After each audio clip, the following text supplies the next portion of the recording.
Hello everyone and welcome to the first video in the first series on the YouTube channel here.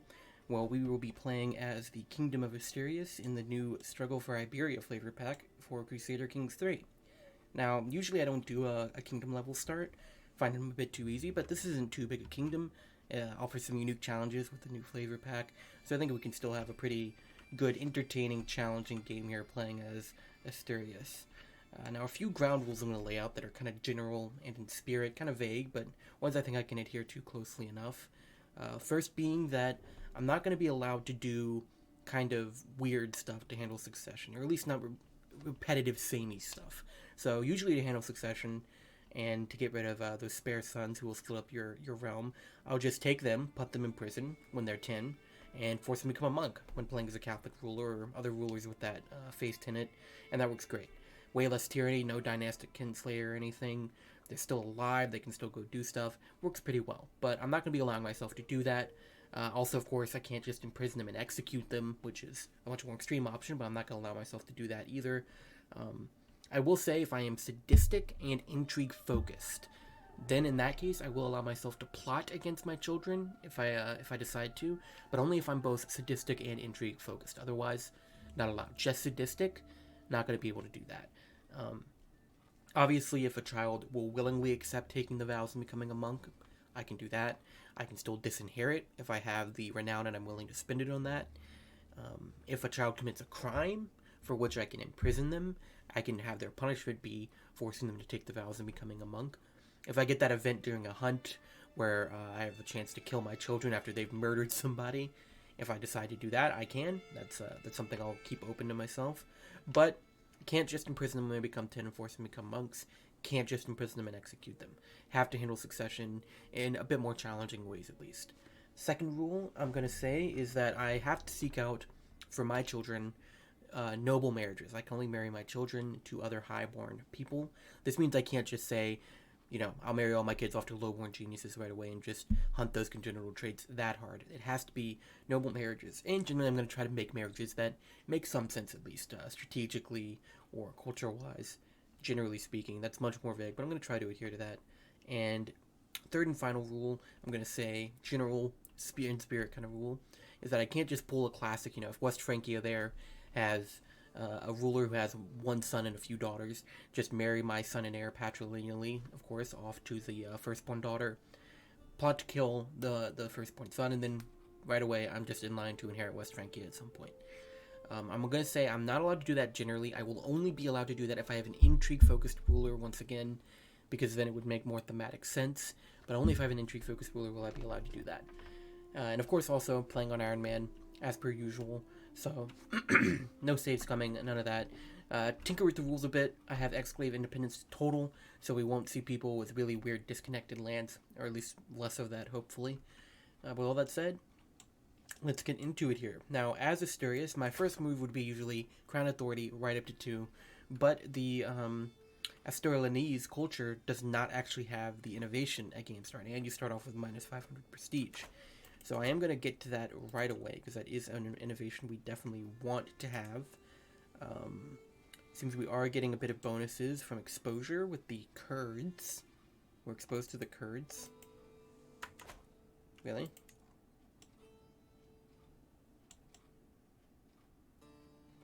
That's interesting that we are. Maybe there's a Kurdish character over here, I guess. That's the only thing I can think of. But yeah, we'll get on that right away.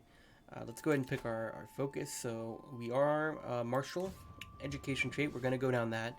He's gone stalwart leader right away, which I love. Prowess +4, reduce the risk of commanding armies. Both of those are great. We're going to go chivalry, because we are going to be doing a lot of leading our own armies early on. And chivalry is the best for that in terms of the prowess and advantage boosts. Great that he got that first trait there, because he is brave. Likelihood of dying in battle plus 100%. It's a great trait to have, but that is the one negative there. And the first perk in the gallantry of the martial skill sets it offsets that a bit. So that's one you want to go for ASAP if you are brave and plan on leading your own armies. We do of course start off in a war with Al-Andalus. Al-Andalus starts on 2 wars, one with me and one internal revolt. Now interestingly, what we are fighting to try to take is Portugal. using this guy's claim, Vimera.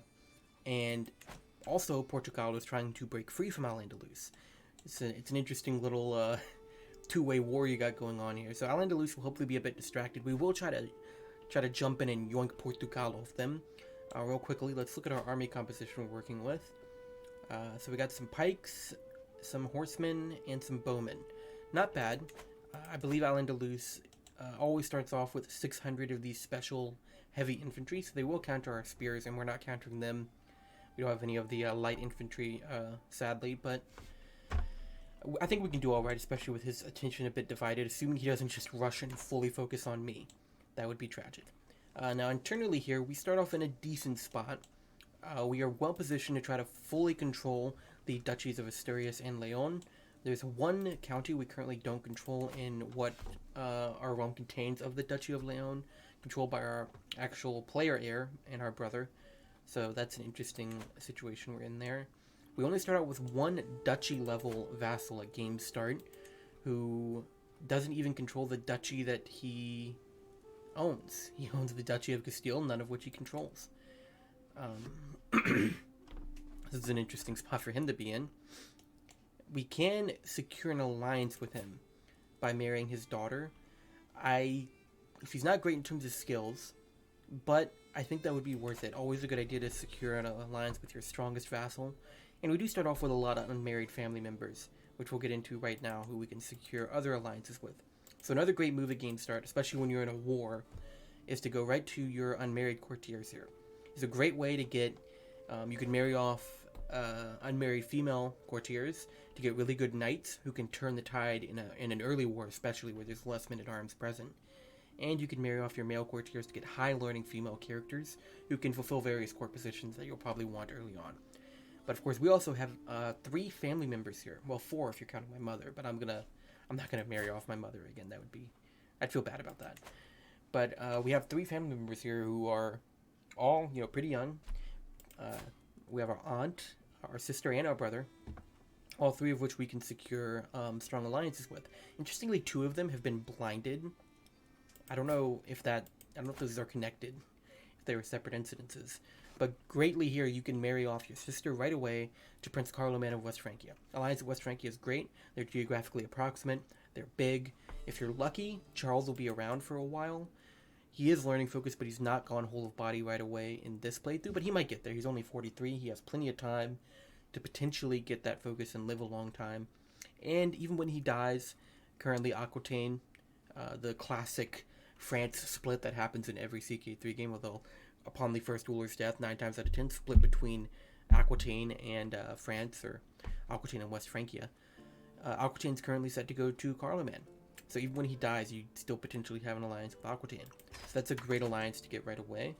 You will definitely be doing that. They can actually help us in wars, not just be a deterrent. We have our aunt here, who we can marry off to the King of Alba. I don't know how much sense that really makes. He is really far away. He wouldn't really be someone we count to help us in wars. But I do see here, Duchy of Toulouse. They are much more geographically approximate. We could actually count on them to help out, and this is the actual ruler. It's always a good idea to seek out alliances that can last a while. Marrying off someone to the actual ruler of a foreign realm, one of the best alliances you can get, has the most odds of going the distance. Other than that, marrying off to direct heirs is great, but this will be a really good alliance here as well.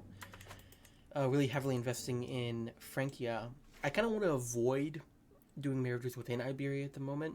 I don't want to invest myself too much in someone else's realm in the struggle region. That can kind of shift where the struggle is going to go. I'm not sure where I want it to go yet, if I want it to go towards struggle or towards conciliation, but at the moment, best to avoid those marriages. And then we have here our brother, who we can also get an alliance with. Lotharingia is there, but that's a really big age difference. I'd rather not. That's in that vein of seeking out generally appropriate marriages that make sense. Then you have Gwynedd, that's really far away. But we do have here the Duchy of Angria. This is a sibling of the ruler, so not the best possible alliance you get. Interestingly, I didn't consider this, but we could just pick up the alliance with our vassal to our brother. In fact, I'm going to consider that. First, I'm going to look at the potential options for me.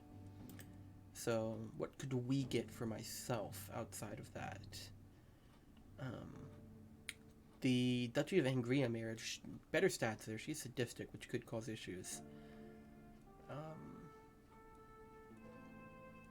Like, we could ally Navarra.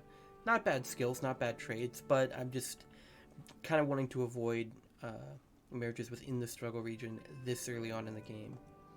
Let me throw in one of my filters here that can give me marriages that I feel are a bit more appropriate. So age difference 5 maximum. Could marry a Carling here. It wouldn't be a really useful alliance. Of course, to the really weak Carling at game start. The really weak landed Carling, that is. And then these are all lowborn. In fact, I do have a filter already made for highborn people we're looking for. Navarro might be the best one here, honestly. It's just if they call me into any wars, they're going to be wars I actually have to get involved in. It's got to be Navarra or Angria. Angria's kind of far. This would be much more of a deterrent kind of alliance. And I think it would be thematically appropriate to marry someone who's within the Iberian culture group, I think. In fact, if I throw that filter on as well, how does that... Yeah, so really... See, now I kind of am leaning towards Navarra. Decent stats, good martial, good stewardship. Those are two I usually like to boost. You know, we'll do it. We'll ally Navarra. They're all the way over there. We won't be looking to expand in them anytime in the immediate future. I mean, they do border us, but I'm not looking to expand that way so much as I'm looking to expand south. We have all the Mozarabic characters here in the middle. Represent great opportunity for expansion for either me or Alan de Luz. Probably not Navarra because there's no border there. So yeah, I'm happy with that. And then also we will secure that alliance with our vassal through my brother here.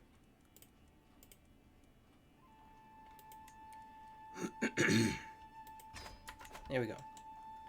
So that's a good first setup there. We also have other courtiers. It's always a good idea to marry off all your courtiers, bring in the best characters you can get.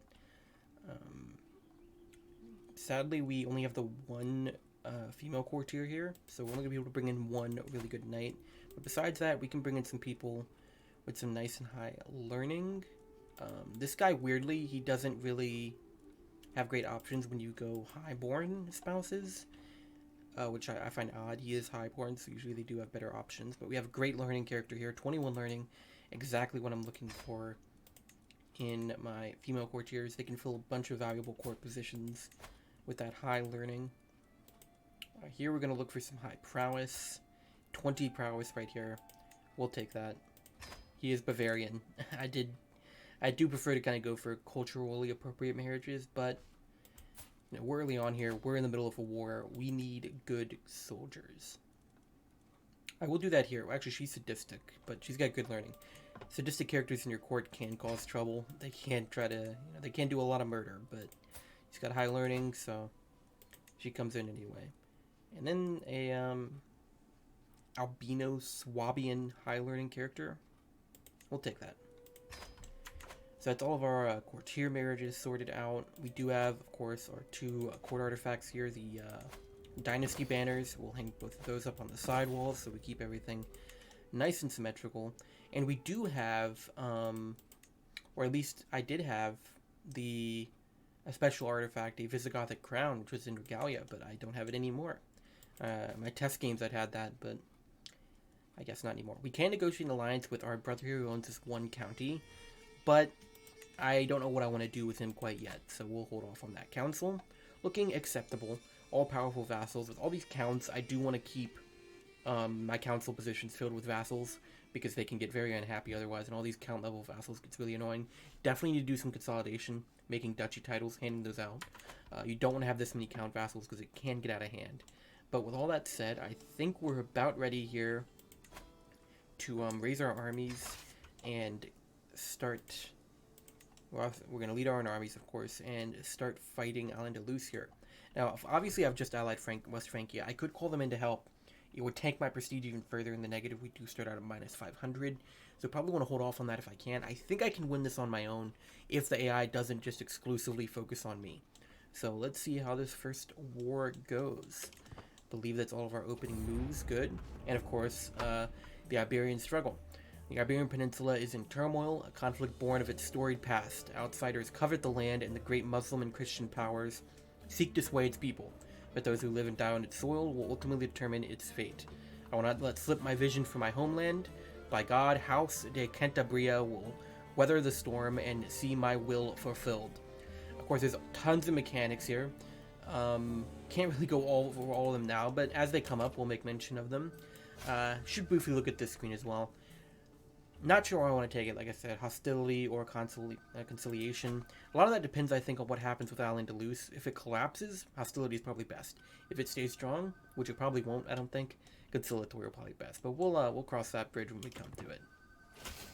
Right now, let's focus on winning this war. Now, of course, we are going for Portugal, so we want to focus on getting that occupied as soon as possible so we can get the ticking war score going. I'm not entirely sure what will happen if they win their independence war before I win my war for a claim on it. Of course, these are all the marriage proposals for courtiers and for family members being accepted, our alliances being formed, all that stuff. If we get desperate, we could try to call one of those guys in. I will take the prestige here. I usually go for the money, but since I start off negative... so this is the wedding event, of course, where you can get a gold or prestige. Usually I take the gold, but getting into the positive on prestige is nice. I will have her focus Marshal right away,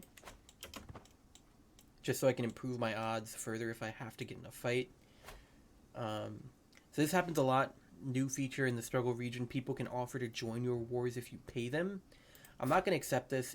613 could maybe turn the tide, but I don't have the money for it, and I don't want to go into debt. I don't think I've had one of those I've accepted yet. Mostly because I don't get into wars where I don't think I can win by myself. So, it's also like my mother. Yes, we are gonna leave that be for the time being. Okay, so here we have, this is Portugal's men. I don't know if they're gonna try to fight me. So a really good tip generally, you don't want to be sieging with your men-at-arms. Men-at-arms are the most important thing you have. And your knights, of course. They'll turn the tide of the battles. You don't win battles with levies. So with that said, you really don't want your men-at-arms sitting on a siege taking attrition. It's really not good for you. So what I advise is whenever you're going to do a siege, stop right beside the siege. Ideally, in your own land if you can. That's not as important right now, but if you need your men-at-arms to regenerate a bit, you want to be standing in your own land, so they will.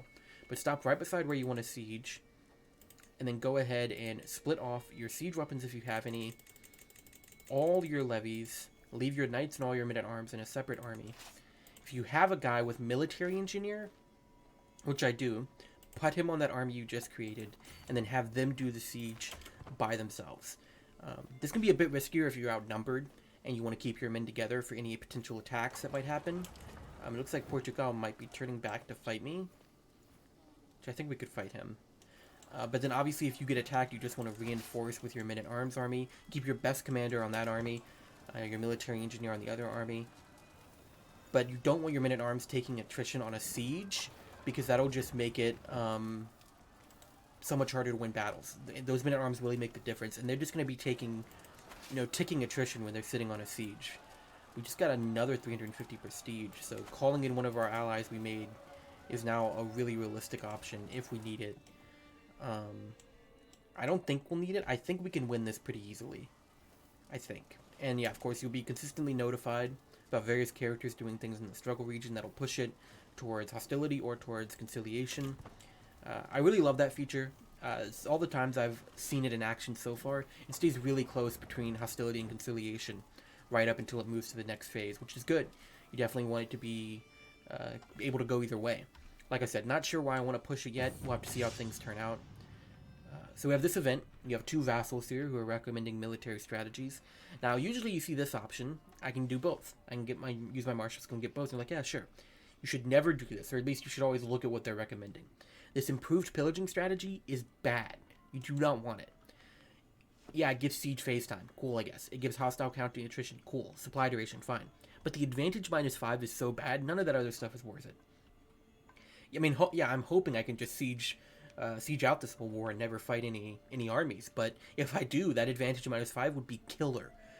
This improved defense, I'm being offensive right now, so it doesn't help as much, but it's way better than improved pillaging. Improved pillaging is an active negative. I would never take it. I would always just take the other one, regardless of the opinion debuff. I'm not going to give myself advantage -5 in every battle. That is a massive debuff, and that could lose you battles.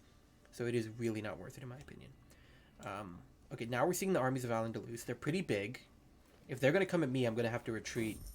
It looks like they are going to come at me. Band of Lost Bird. This is a new event with the Struggle for Iberia, where you have a local band of mercenaries basically harassing a city. This event seems to work really weird, which is that, well, here we have 100% chance for the good outcome using Marshall. But I swear, like, if I got my diplomacy up, like, a bit more using my spouse, it would go from 65% for the good outcome to, like, 100. It's a weird event, and it comes up way too often, I think, in my little bit I've played. But we'll go with the Marshall outcome. Get some money, get some prestige, and, of course, we'll get a good boost in that county there. So right away, I see Al-Andalus is coming for us. They look like they've hired mercenaries, and they have a decent merc stack. So what we're going to do is we're going to pull out. Usually you would like to finish the siege up first, but we're not going to be able to do that. We'll throw the movement speed guy on here so we can get out faster. And I am going to call in... Well, let's see, who's busy? Francia is busy. He's allied Brittany. Toulouse is not busy. Is Navarra busy? Navarra is also not busy. Toulouse would be less prestige to call in. Of course, also, Carloman was given land, but he's useless. We're not going to call him in. Navarra would be more immediately helpful.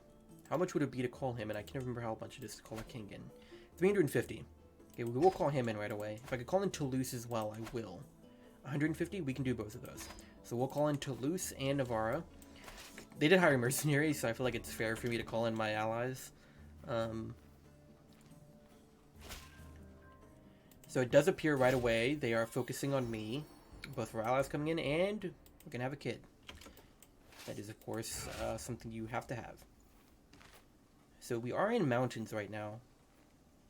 Do we think I could just tank an attack in mountains?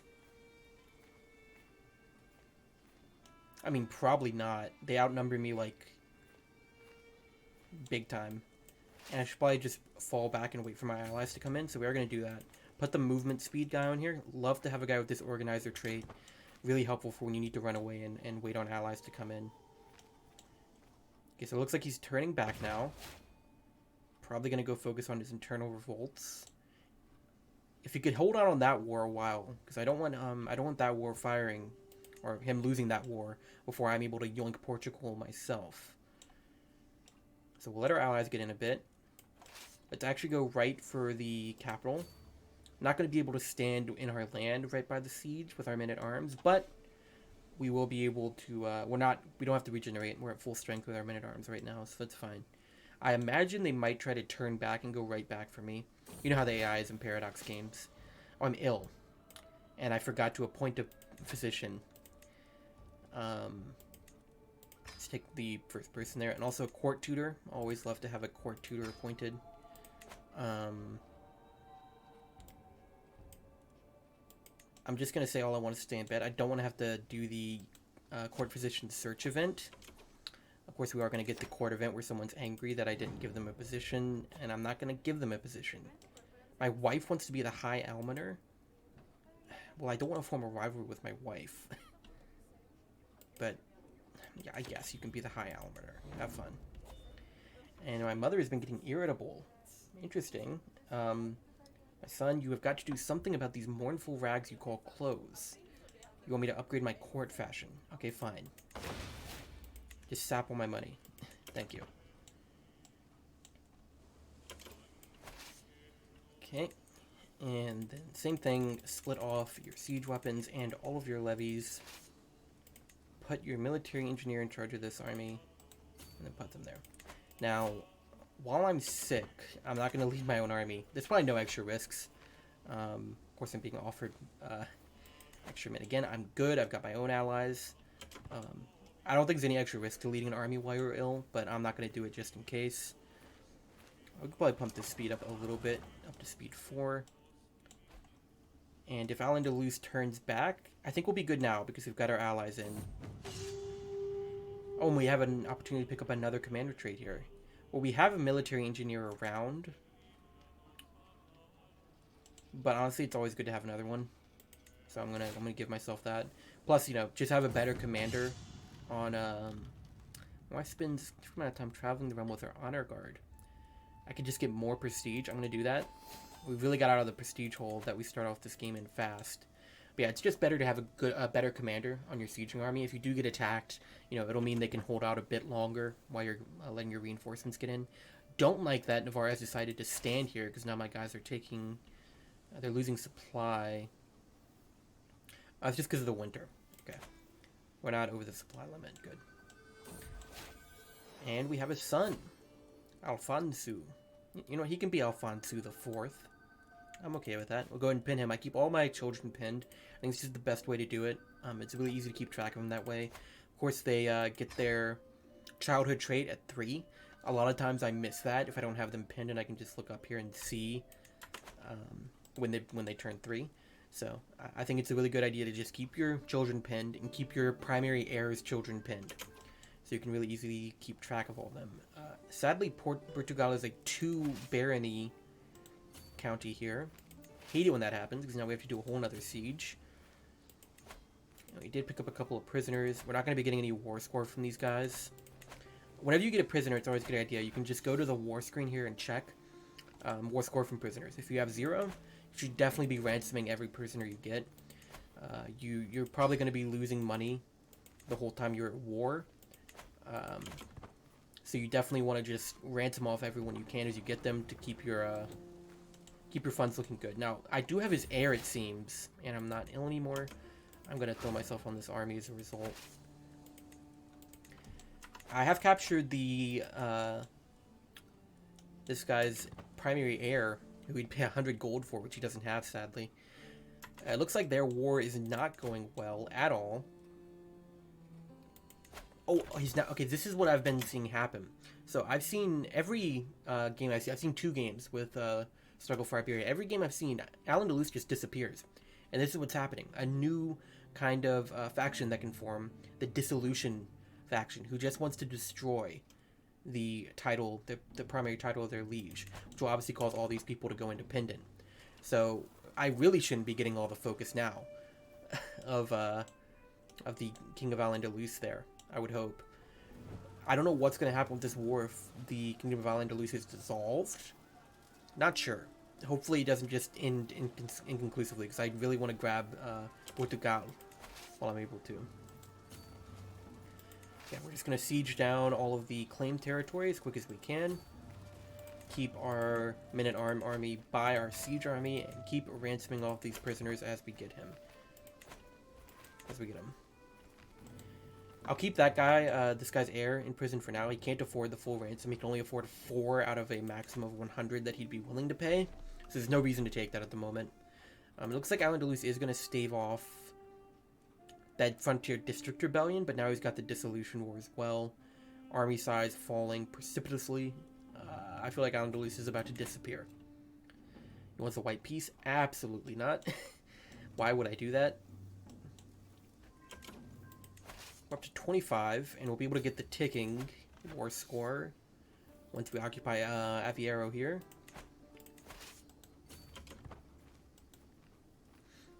I think it's going pretty well, all things considered. Portugal have just seen their army bumming about. They don't have enough men to really do anything, so they're probably just kind of aimlessly wandering. Gonna have that duchy fully occupied here in a bit. Keep an eye on his wars. Okay, well, it seems like the Dissolution War is winning faster than I'm winning.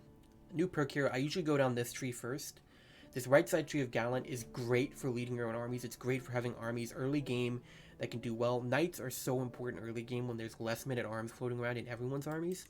This right side of the Gallant tree is great Strategist is usually the one you think would be best for just having really strong armies. It's probably better late game where you have way more men-at-arms and just buffing them to an insane degree. But early game, I think it's definitely the best idea to buff your knights as much as you possibly can. See, I would like to try to win... oh, look at that. Additional taxes from my steward. That is great. Love to see that. I would like to try to win this war before Al-Andalus is dissolved. He has just won the Frontier District Rebellion. So it looks like he is going to imprison those faction members. That shouldn't affect my war, I wouldn't think. Let's get over here now. So yeah, now we'll have the ticking war score going in our favor. We will just slowly win this war over time. I just have to hope that the King of Al-Andalus here doesn't get captured by that dissolution faction. That'd be probably the worst possible outcome for me. Is he about to try to fight my little men-at-arms stack here? He's not. He's counter-sieging. He has no siege weapons though, does he? Okay, no, we need to stop that.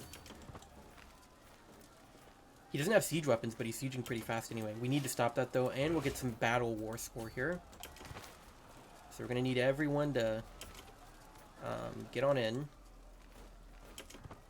I need to just get him before he gets any more siege progress. No, I really don't want any of your help. Okay, so we're not winning early, but our allies should get in and turn the tide. And they do. And we're up to 70% war score. That is really good. Now, we did just weaken their armies, so that dissolution faction's going to have an easier time. But if they were focusing on me anyway, they were going to have an easier time anyway. I'm not going to lead these. I'm not going to lead the men-at-arms army since I am the military engineer. I'm going to have the movement guy. Honestly, it's good to have a movement speed guy leading your men-at-arms army because that means they can get into reinforce a bit faster, which can be pretty essential. So just back to the sieging. If he comes back, I would welcome that. More battle score could get us there. But I'm not going to chase him down. Not worth taking the attrition. And there's going to be a lot of enemy armies floating around from all of his rebelling vassals. He is going to try to circle behind me by the sea and get to my capital, it looks like. Not quite. He could have gone for my capital. Okay, what is he doing? He must be taking attrition right now. He is. He's taking crazy attrition. That really wasn't a good move. We'll get this siege now, since we have the military engineer as well. So we'll do that, then we'll circle back around and beat him up. And that should about win it for us, I would think. And we're at 88. One more battle would probably do it. Questionable concoction.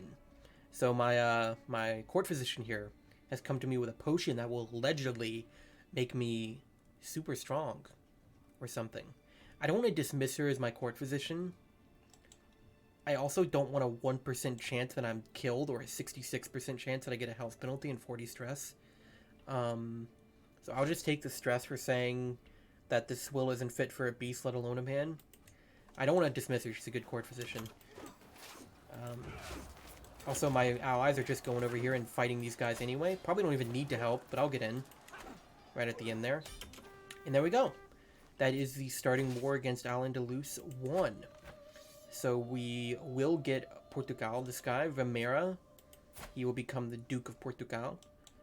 We did marry him off to a lowborn woman who's 40, but he's got kids already, so it's fine. I'll also get a weak hook on that guy. 120 fame. Great. And there we go. I don't think I've actually seen Asturias win that war in the first two playthroughs of this I've seen, but we have taken Portugal. Right away, let's go ahead and modify this guy's feudal contract, get a bit more money out of him using that hook. And Al-Andalus should be collapsing soon, which will open up a lot more opportunities for expansion. But I would say that's a good place to end this first episode. Got some good starting moves, won that starting war that Asturias starts off in. And next time we'll be looking for what new opportunities might open up for expansion, especially with Al-Andalus probably collapsing. Thanks everyone for watching though. Hope to see you in the next one. Bye.